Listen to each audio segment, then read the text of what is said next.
মুক্তিযুদ্ধের ৫৫ বছর পরও মুক্তিযুদ্ধ ও রাজাকারের তালিকা নিয়ে বিতর্ক আছে। তবে সকলের সহযোগিতায় সে বিতর্কের অবসানের কাজ করার কথা জানিয়েছেন মুক্তিযুদ্ধ বিষয়ক মন্ত্রী আহমেদ আজম খান। বিকেল 4:45টার দিকে সাভার জাতীয় স্মৃতিসৌধে শ্রদ্ধা নিবেদনের পর একথা জানান তিনি। এ সময় তার সঙ্গে ছিলেন ডাক, টেলিযোগাযোগ ও তথ্য প্রযুক্তি মন্ত্রী ফকির মাহবুব আনাম। মুক্তিযোদ্ধা ও রাজাকারের তালিকার সমস্যা সমাধানের বিষয়ে আশ্বাস দিয়ে দেশের স্বার্থে ঐক্যবদ্ধ হয়ে কাজ করার কথা জানান। এর আগে মন্ত্রী শহীদ রাষ্ট্রপতি জিয়াউর রহমান ও বেগম খালেদা জিয়ার কবরে ফুল দিয়ে শ্রদ্ধা জানিয়েছেন।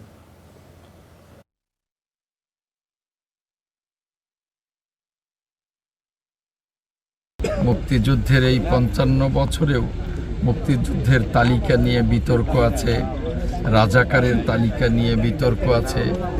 আমার সম্মানিত মাননীয় প্রধানমন্ত্রী জনাব তারেক রহমান আমাকে এই মন্ত্রণালয়ের দায়িত্ব দিয়েছেন। এই বিতর্ক অবসানের জন্যে সকলের সহযোগিতায় আমি নিরলসভাবে কাজ করবার চেষ্টা করব।